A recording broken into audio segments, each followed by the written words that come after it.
This is East Asia Tonight. Good evening, I'm Lo Kwei-Su. Tonight's top stories from East Asia. China announces a plan to make it possible for up to two-thirds of its people to live in cities, loosening a long-standing residence registration or the hukou system. Japan's key share market indicator plunges nearly 6%, its biggest tumble since 2020, as the yen rallies to a 4-month high after the latest interest rate hike. Flooding and landslides in many parts of China as heavy rain and what's left of Typhoon lash the country.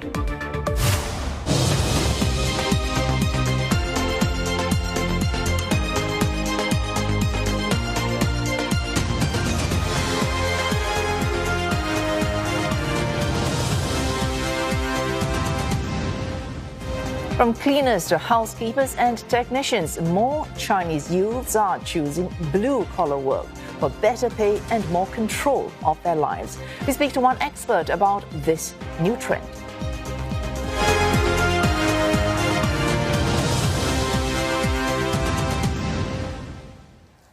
China has unveiled a new 5-year plan that will allow up to 70% of its population to settle in urban areas. This amid Beijing's push to reinvigorate the economy, calling urbanization an important solution to expand domestic demand and promote industrial upgrades. The plan will let rural residents relocate to cities with fewer than 5 million people. This will loosen restrictions on a long-standing system of residence registration known as hukou. As of the end of 2023, more than 66% of China's 1.4 billion people lived in urban areas. However, only about half had an urban hukou. Now, this means that hundreds of millions currently living in cities have no access to urban benefits. Hukou is China's household registration system that dates back to the 1950s. Because it's tied to basic social benefits, it has stopped people from easily moving to different regions, namely big cities. Hukou has since worked as the second passport to the Chinese, as a legal residency is determined by where one's parents are from, but could be changed under strict conditions. One popular condition is buying a house where they want to be a resident at. But housing has not been affordable. As of last year, a little more than 66% of China's population lived in urban areas, but only around half of that number had an urban hukou. This means hundreds of millions lived in cities where, while being denied access to the same education, pension and healthcare benefits of urban hukou residents. And more on how exactly the Chinese government is aiming to boost the economy through moving its rural residents to urban regions. We have Tan Si-hui joining us live from Beijing. Si-hui, did officials give any more detail on how they plan to roll out this 5-year plan to boost the proportion of urban residency householders? Now, officials most certainly gave more details. They also gave the rationale for the announcement. What we do know is that they hope to boost the number of population holding an urban hukou to 70%, up from 66%. Right now, let me give you a perspective. That's about 15 million people moving across the country from rural areas to more urban areas. That's almost the size of South Korea at 15 million. And so it is a huge task ahead. What we do know is that the hukou, it acts like a second passport and it's linked to your place of origin. And it's also linked to certain social benefits like education, healthcare and retirement pension. And so depending on where your hukou is, a rural hukou will not stand to have the same kind of benefits as a person who has an urban hukou. And so over the last few years, there has been a widening in terms of the kind of inequality between rural hukou holders as well as urban hukou holders. So they're really trying to reduce this gap at this moment. And it also serves as a kind of stimulus package amid the kind of sluggish economic demand that we're seeing right now. So at this press conference, officials had given some estimates that with this new stimulus package, they're also expecting to see that based on preliminary calculations, for every urbanization rate that increases by 1 percentage point, more than 200 billion yuan of consumer demand can be added each year. And that's about 30 billion US dollars. 从投资看呢，新型城镇化能够有效带动市政公用、公共服务等方面的投资，以及居民住房等领域的投资。初步测算呢，我国城镇化率每提高1个百分点，可以拉动10000亿规模的新增投资需求。因此呢，新型城镇化可以在扩大内需方面发挥重要的作用，从而推动经济稳定增长，质量稳步提升，民生持续改善。So when the announcement was made about this new urbanization plan, some of the netizens, I went online and had a look, and they had actually lauded the announcement. But some were also skeptical about this because for this plan to work, it will only work if these migrants have employment in these new urban cities. So they have said that if it's the elderly who are moving across, it may not work. And already young laborers are already working at these urban cities, so it may not we may not see such a huge number of people moving across the country. That is why the press conference had given a detailed explanation about how China hopes to achieve that 5-year plan. And so they touch on employability of these migrant workers. They hope to expand employment channels. They hope to improve their skills, to strengthen skills training, and also to improve social security of these migrant workers. They've also said that those who move to smaller cities, such as around 3 to 5 million in population, they may have fewer restrictions on purchasing homes, investment, as well as taxation. Officials have also talked about other measures. They also include improving drainage systems to prevent flooding from occurring. Also, official comments today as well about China's economic outlook for the second half of this year. Of course, the official target is around 5%. Despite, I'm sure, as we have discussed on this bulletin most evenings, the challenges that China faces in the external world. What did they say about how they intend to stay on track for that 5% target? That's right. They have their eyes set on that goal of around 5% in terms of their GDP. And they say that they have vowed to double down on efforts to boost international trade at an earlier press conference today. And that's especially as Canada is also mulling trying to impose some kind of tariffs on China. And so with that, they have the US, the EU, Canada possibly going to increase its tariffs. And so China has said that with these increasing restrictive trade measures and heightened competition of industrial policies, this could have a relatively negative impact. And thanks. Tan Zihui speaking to us there. 当前外贸环境复杂性、严峻性上升，我们也要充分估计外贸领域困难挑战的严重性。成员所采取的进口限制措施显著增多，实现全年外贸质升量稳的目标，关键还要在下半年继续发力。我们将用好多双边机制，帮助企业积极应对不合理的贸易限制，支持更多企业依托广交会等平台开拓国际市场，努力营造稳定可预期的贸易政策环境，加力培育外贸新动能，提升外贸综合竞争力，同时继续深化与贸易伙伴的互利合作，共同维护全球产业链、供应链。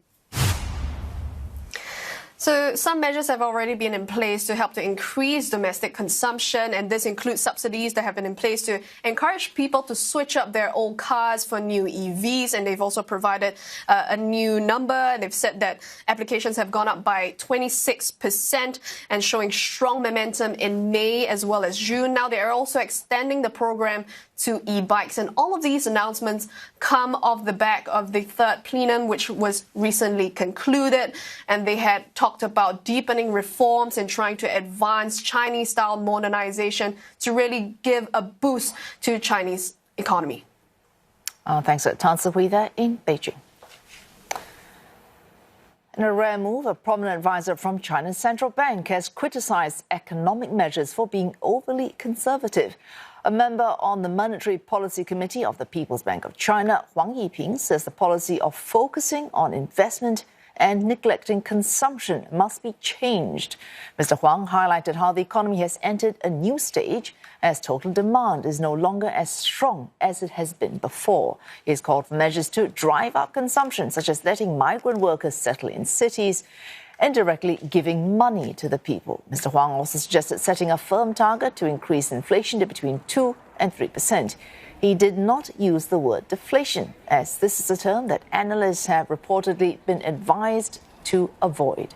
Published earlier this week, his comments come as growth remains sluggish following exit from strict COVID-19 curbs, and also amid signs of a clampdown on public critique of official measures.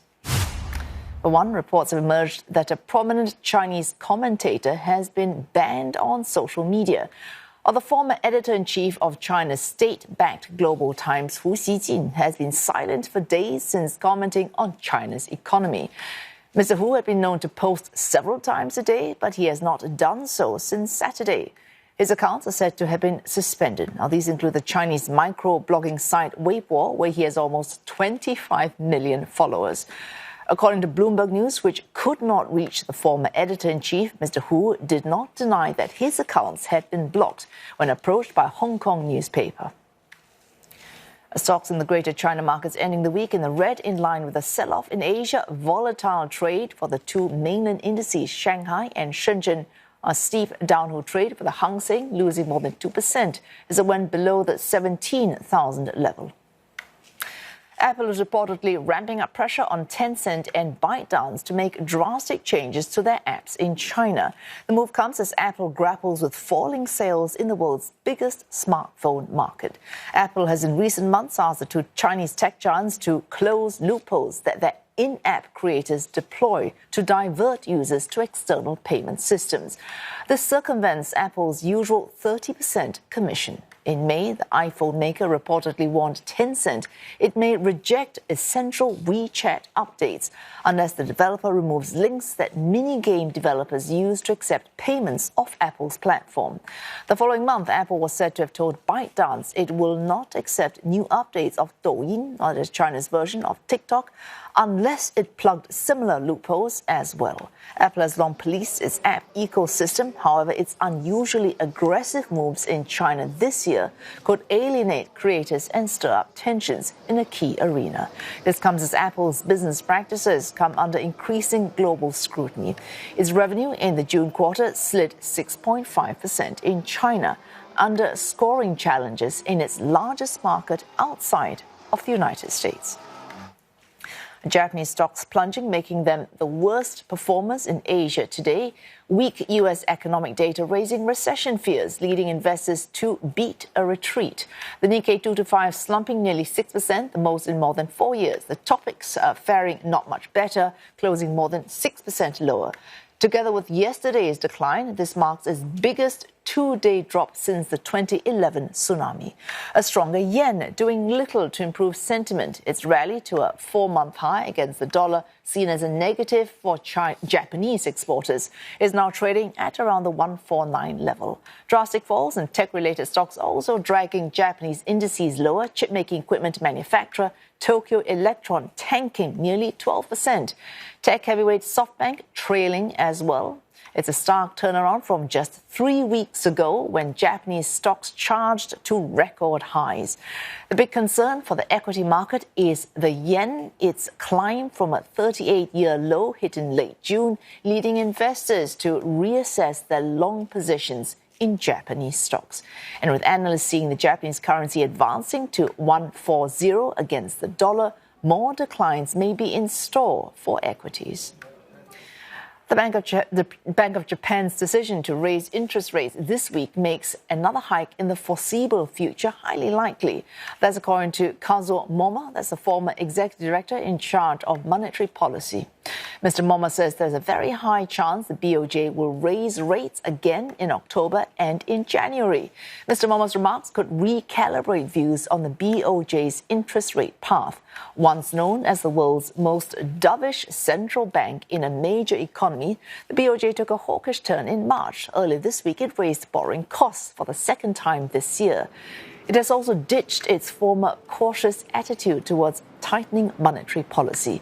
In its latest report, the BOJ said with the low real interest rates, it would continue to raise nominal rates as long as economic goals are met. And still ahead on East Asia tonight, emotions run high as Americans freed from Russian detention return home in the biggest East-West prisoner swap since the Cold War. The exchange raising hopes of a similar swap among some Americans who have loved ones behind bars in China.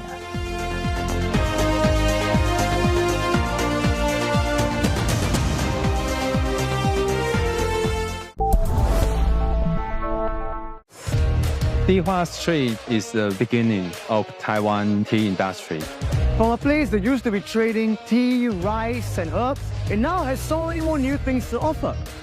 我们就发起了这样的一个活动，希望呢他们能够来这边一边攀岩的时候呢，他们就会彼此的互相的认识。I think I fall in love with this place.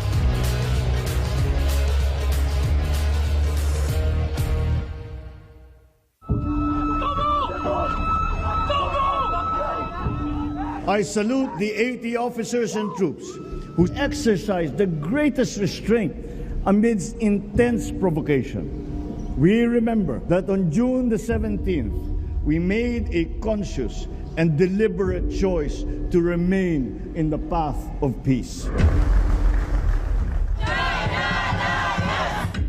The United States defense commitments to the Philippines are ironclad. They're ironclad. 确有个别国家在外部势力的煽动下毁弃双边的约定，违背自身的承诺。I don't think China wants a conflict. The U.S. certainly doesn't, and neither does the Philippines. But accidents happen.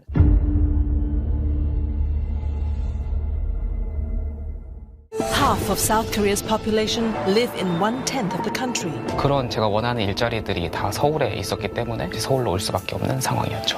Seoul is much too populated with many people and firms. While the rural areas face extinction. 여기 지금 평균적으로 제일 얕은 사람이 한 60대. Is Seoul the reason for South Korea's population crisis? 아직 자녀를 갖는 것에 대한 생각 자체는 조금 하기가 어려운 상태입니다. Insight, Thursday on CNA. Our idea is very simple. We selected 6 children and 6 seniors and matched them as new friends. 你喜欢吃什么 Ramen.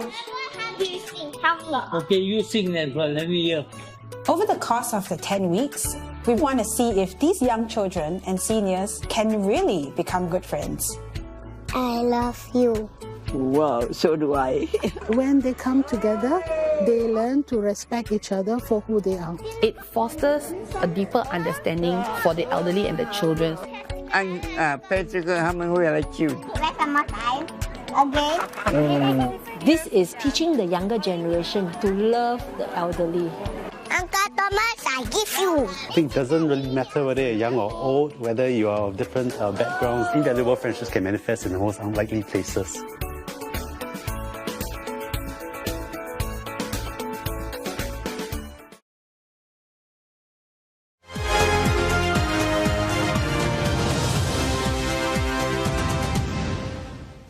Americans freed from Russian detention have landed on U.S. soil in the biggest East-West prisoner swap since the Cold War. No money was exchanged and no sanctions were loosened. The United States has hailed the power of diplomacy and alliances. It saw a total of 24 detainees freed, 16 by Russia and 8 by the U.S. and its allies.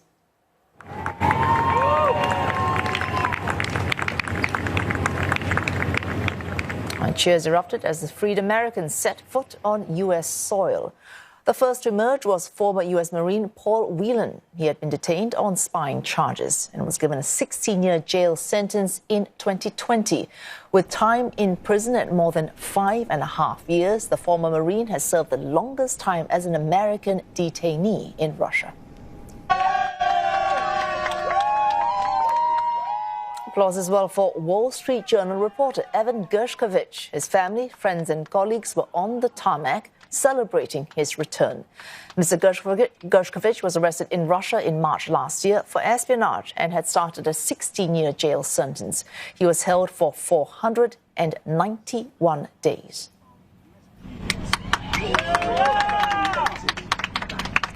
Russian-American journalist Elsu Kamasheva was the last to exit the plane. She had been sentenced to 6.5 years in prison for spreading false information about the Russian army. A conviction delivered on the very same day Mr. Gershkovich was sentenced. Mr. Biden said it felt wonderful to welcome them back home and gave special credit to nations that had helped to ensure the swap went through. Toughest call on this one for other countries is I asked them to do some things that were against their immediate self-interest, and really very difficult for them to do, particularly Germany and Slovenia. Slovenia came in at the last minute, and I tell you what, the chancellor was incredible. Germany released Russian assassin Vadim Krasikov as its part in the landmark prisoner exchange. Krasikov has been called the linchpin in this deal. He was greeted by President Vladimir Putin, who apparently personally demanded his release, calling him a patriot. Krasikov was convicted of shooting to death a Georgian citizen of Chechen ethnicity in a park in Berlin. Germany's leader gave his reasons for his decision to release him. Das staatliche Interesse an der Vollstreckung der Freiheitsstrafe war in Abwägung zu bringen mit der Freiheit und Gefahr für Leib und in einigen Fällen auch des Lebens unschuldig in Russland inhaftierter Personen und zu Unrecht politisch Inhaftierter. The landmark multilateral prisoner exchange, one of the most complex swaps undertaken since the Cold War. Reports say the White House worked largely out of public view and leaned hard on European allies. Julie looks at how the deal was crafted. High-level talks were held with Russia at a time of strained relations on account of the war in Ukraine. The U.S. officials say talks started more than 2 years ago. The Russians wanted a deal to secure hitman of Vadim Krasikov's release. Now, the problem is Krasikov was not in American custody. He was serving a life sentence in Germany. In March last year came a new twist. The Biden administration received news of another U.S. citizen being detained in Russia, Evan Gershkovich, the Wall Street Journal reporter. And early this year, the U.S. and Germany reached a deal they could take to Russia. But the offer was never made because Russian opposition leader Alexei Navalny died under mysterious circumstances. The U.S. had been pushing to include Navalny in the prisoner exchange. The efforts were renewed when the White House National Security Team began meeting daily on the issue. Now, Washington expedited its new offer to Moscow, then waited. The hopeful signs started to emerge. Last month, Russia fast-tracked a trial for Gershkovich, an American-Russian journalist, Elsu Kamasheva. Analysts say it signaled Moscow was preparing to negotiate. Russian authorities usually treat conviction as a prerequisite before any prisoner exchange. The talks of a swap heightened after several prisoners were moved from their prison cells and Russian jails to unknown locations. Now, 2 weeks ago, the Biden administration got formal word that Russia was ready to accept the deal. It happened even as Mr. Biden's own political future was on shaky ground. U.S. officials called the families of detained Americans with the message, it's time to come to the White House and meet the president, saying he had news about their loved ones. This prisoner swap with Russia raising hopes among some Americans that their loved ones jailed in China could also come home. A former journalist from Britain estimates that there are about 300 Americans detained or imprisoned in China, many of them for non-political crimes. One of them is Nelson Wells, who went to China in 2014 to seek medical treatment. He was sentenced to more than 20 years for trying to smuggle drugs out of Chongqing.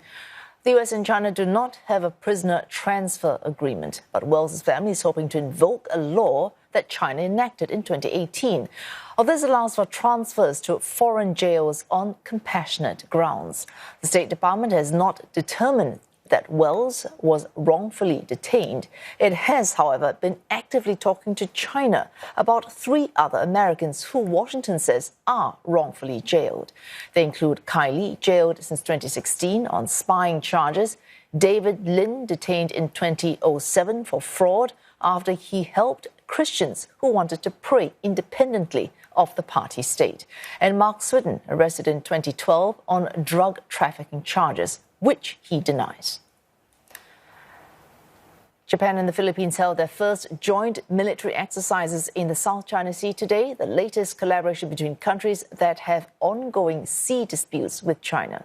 The Philippine Armed Forces says these drills took place within their exclusive economic zone, part of efforts for a free and open Indo-Pacific. They included 2 vessels from each side, a communications exercise, and what the armed forces called tactical maneuvering. The 2 countries signed a landmark defense pact last month. Now, this allows them to deploy troops on each other's soil. The Philippines and China have competing claims in the South China Sea, where temperatures have risen after a violent clash in June. Japan has a separate dispute with China in the East China Sea. This latest exercise comes just after the Philippines held similar drills with the U.S. on Wednesday. Germany has joined a U.S.-led group that helps police the heavily fortified border between North and South Korea.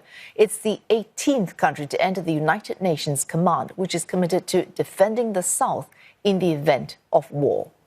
Led by the U.S. military stationed in South Korea, the group is charged with restoring peace and enforcing the armistice, while serving as a channel of communication with Pyongyang. The move comes amid higher tensions on the Korean peninsula and as the U.S. and its partners seek to expand alliances and partnerships. Today's accession is a clear sign of our lasting efforts to ensure the stability and security in this region. Today, we are taking our commitment to a more permanent level. Still ahead on East Asia tonight, a changing labor landscape in China. Rising wages, better opportunities are attracting youth to once shunned blue-collar jobs. Is this trend here to stay?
Prime Minister Lawrence Wong's National Day message will be shown on Thursday, 8th August at 6:45 p.m. on CNA. The message will be available on the following websites after the telecast.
China announced its plan to make it possible for 2/3 of its people to live in cities, loosening a long-standing residence restriction or the hukou system. Japan's key share market indicator plunges nearly 6%, its biggest tumble since 2020, as the yen rallies to a 4-month high after the latest interest rate hike. Flooding and landslides in many parts of China as heavy rain and what's left of Typhoon lash the country. In China, demand for technical and housekeeping work has surged in the last 5 years.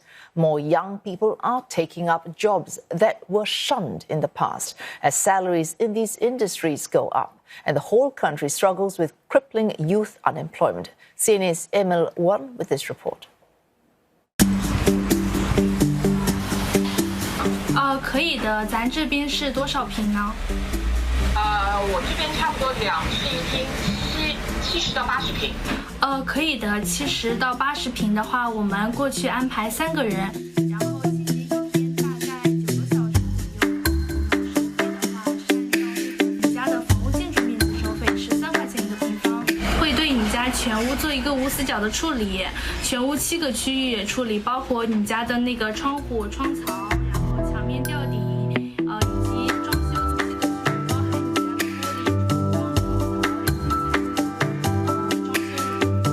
当时进入家政这个行业是在2022年。2022年之前，我是做幼教行业。当时是因为我的男朋友他是做这个行业，一个人忙碌不过来，后面我就暑假辞职帮他做家政这个行业。当时薪资的话，待遇还就是没有那么好吧，然后。 相比于现在来说，现在的薪资待遇还是比较可以的。工作压力相比来说还是有一点大的，因为面临的群体是小朋友和家长，尤其是小朋友安全各方面的和学校需要写教案啊这方面压力还是有一点大的。 大部分人传统观念上认为都是一群阿姨在做家政，像我们年轻人在做家政还是比较少的。大家对于这一些理念就是比较新颖。要我们是今天过来打扫卫生的。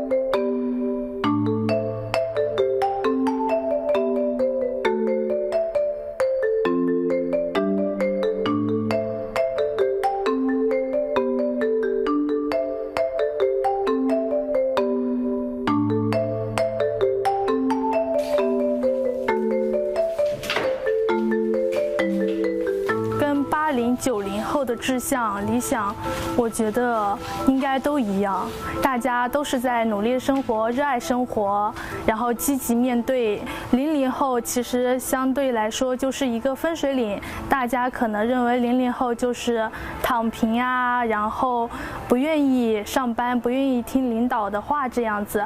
其实，00后其实大家没有看到的另一方面，还有很多人大家都在积极努力的生活。 适当的躺平也可以，我也是比较认同的，但是不能一直躺平下去。大家可以适当的放松一下，然后出去看看世界啊，放松一下自己的心情。但是我们该工作、该生活的时候，还是要认真踏实的对待。 我觉得像90、80、70后、00后是我们00后是比较享受这个时代的红利，因为中国慢慢变得发展的越来越快，然后而且我们00后也有自己的一些思想观点、创新理念。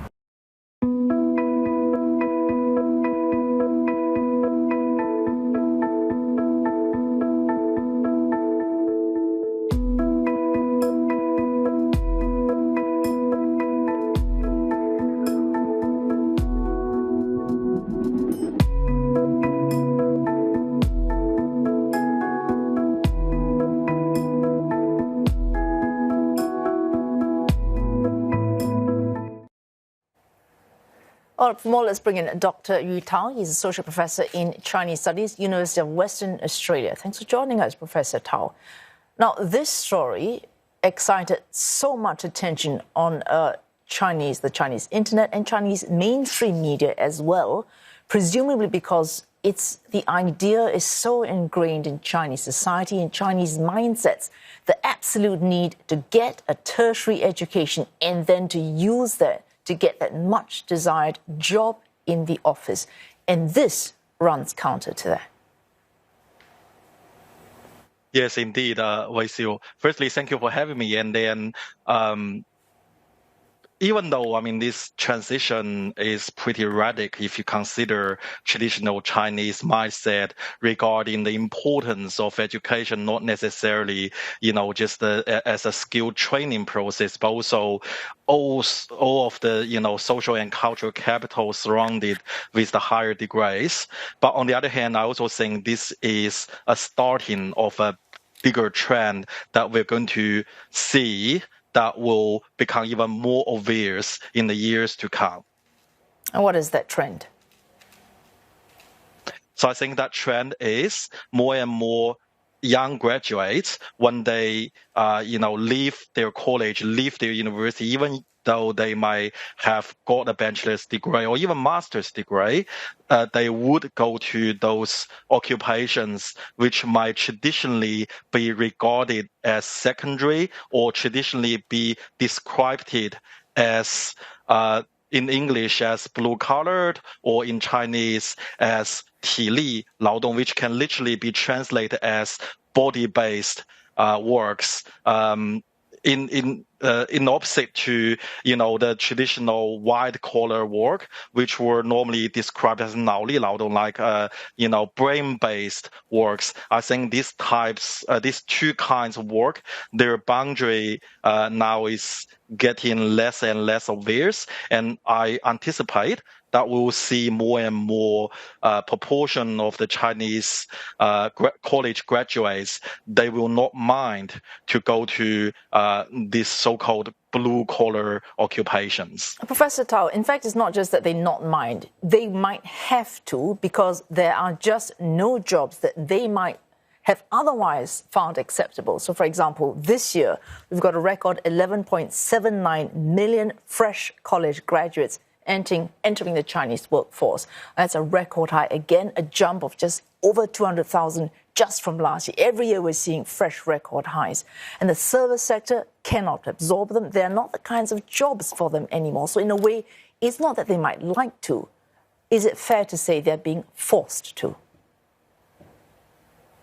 I think there is a part of that reason that we do see some severe mismatch regarding the supply of labor force and the demanding, not necessarily, regarding the absolute number, but regarding people's skill. But on the other hand, I also think, the mindset of the society now is in the change. So what traditionally regarded as the blue-collar work, people's normal traditional perception is that you absolutely have no autonomy on your work. You work on an assembly line. But as what you showed in the little documentary you just podcast, these young people, they actually, even though they do go to a job that demands lots of labor, physical labor is there, but they can, in a way, plan their day, and they directly negotiate with their client. So they also feel a sense of, ownership, the ownership of their job, the ownership of their life. Because as the lady was saying in the documentary, was saying there, even though the younger generation were normally perceived as they don't want to take the challenges, but she says that most of them still work very hard. But I think a condition for them to work very hard is to give them the autonomy and also the respect that they feel they deserve.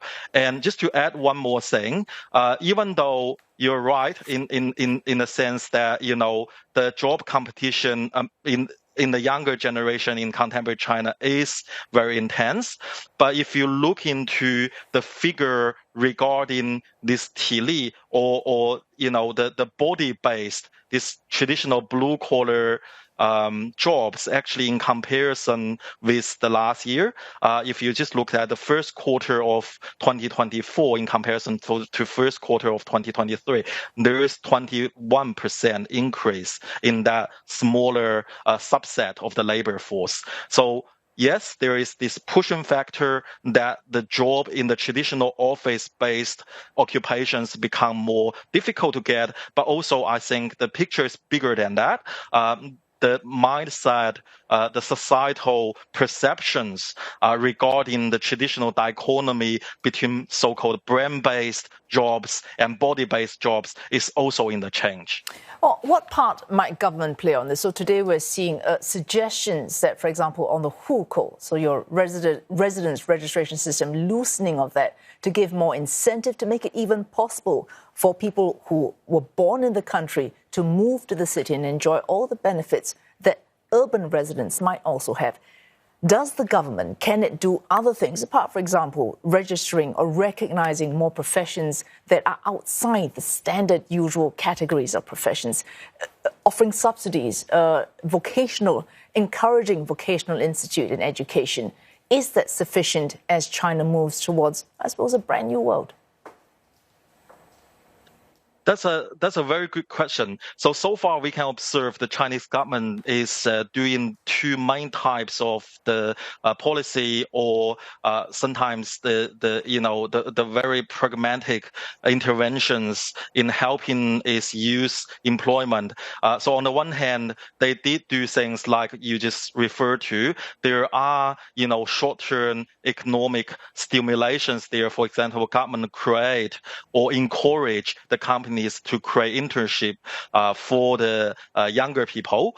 So these things, they might have some immediate effects, but I think they are not fundamental in the long term. What's fundamental in the long term is the change of the labor institutions in China. So that involved the two most important things that you just mentioned. So the first one is the loosening of the hukou registration, which traditionally only allowed people to enjoy the full social welfare if you work in a place that your hukou or your household registration is. But now they're loosening that to more cities, even some bigger cities in China, which will allow the labor to be more freely to move between different localities. And I think that will be a thing that's going to help with not only contemporary job readiness, but also it has a lasting effect. And another thing you just mentioned is creating newly recognized new occupations. So to be clear, this occupation has already been in the society for a while, but until these few days, they were not recognized by the, China's official statistics. So some people might be thinking, what's a big deal for the government to just recognize some occupations already in the society? But it actually means quite a lot in the long run, because unless you have an officially recognized occupation, you wouldn't be able to have a whole field surrounding this occupation where the training and then the social welfare and all other institution and labor arrangement surrounding that occupation can be possible. So I think it is really these institutional changes that in the long run will shape China's labor structures. All right, thanks so much for that. Professor Yu Tao is Associate Professor in Chinese Studies at the University of Western Australia. Thanks for joining us this evening. Still ahead of this bulletin, rescuers race to find dozens who are still missing a week after Typhoon Gami slammed into China.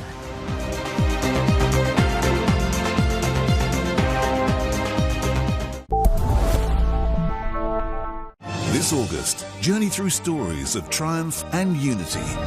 Witness the resilience and passion of talented young individuals in Limitless as they overcome hardship to achieve greatness. More than just a cute face, pandas are effective diplomatic tools. Discover how China is using them for goodwill and how other countries are caring for them in Panda Power. What happens when 10 preschoolers interact with 10 seniors? See the results of this transformative social experiment on It Takes a Village. This August on CNA. Saturday on Japan Hour. 上下線のサービスエリアのコンセプトが異なってまして、場所が高いから地中海みたいな、本当そういう雰囲気。地域色を取り入れてですね、エリアを展開していけるようにですね、この部署としてもですね、日々いろいろ工夫をしているところです。久しくコロナでやってなかったコンテストね、ハイウェイ飯。これはご飯ノンストップですね。Japan Hour, Saturday on CNA. Japan Hour is brought to you by Sumitomo Corporation. MUFG, committed to empowering a brighter future. Zip Air, summer fares are now available. And iChai.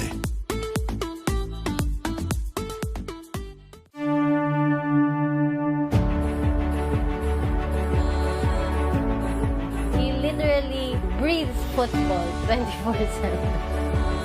I hope I become a professional footballer, get scouted. He has the greatest courage. He never backs down.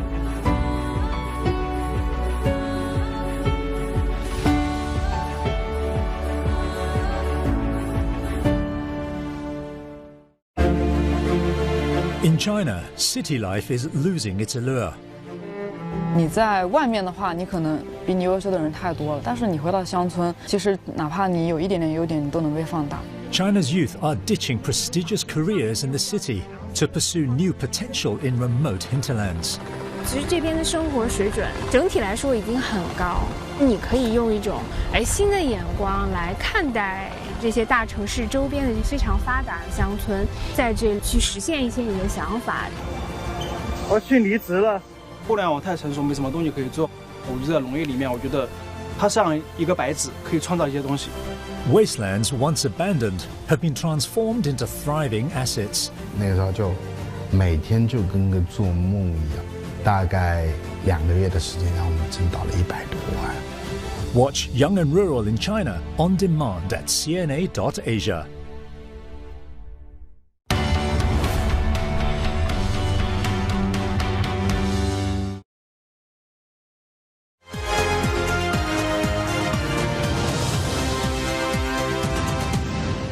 Well, remains of Typhoon Gami continuing to batter China, causing flooding and landslides in multiple provinces, with rescue and recovery still underway. At least 30 people have died and 35 others are missing in a southeastern city after days of heavy rain triggered floods in residential areas. In Hunan province, a mudslide destroyed a popular weekend homestay, killing 15. 3 bodies also recovered earlier this week from a separate landslide in the same area. In the northeastern Heilongjiang province, flooding inundated vast areas. Authorities report that homes and farmland were flooded after the Mudanjiang River exceeded alert levels, but all villages have been evacuated. Our main roads in Changchun, that's the capital of Jilin province, also waterlogged. China has reportedly recorded 25 major floods this year. That's the highest since records started in 1998. Hong Kong Chief Executive John Lee today concludes his 3-nation ASEAN tour, which has focused mostly on promoting trade and getting regional support for Hong Kong to join RCEP. That's the region's largest trade partnership. CNA's Dong reports from Hanoi. Vietnam was the last stop in Hong Kong Chief Executive John Lee's 3-nation ASEAN tour. In Hanoi, he met with Vietnam's top leader, President Tô Lâm, and Deputy Prime Minister Trần Lưu Quang. According to official trade data, Hong Kong was Vietnam's 5th largest foreign investor in 2023. And in these past 2 days, a further 8 MOUs have been signed in the Vietnamese capital, on top of another 22 in Ho Chi Minh City, Vietnam's largest metropolis. Vietnam have close to 100 million people, and these are very young population. And I think for Hong Kong, we can tap into the market, we can work together, and also, for the Hong Kong business community to move some of the supply chain or the manufacturing or, some of the business activities to Vietnam.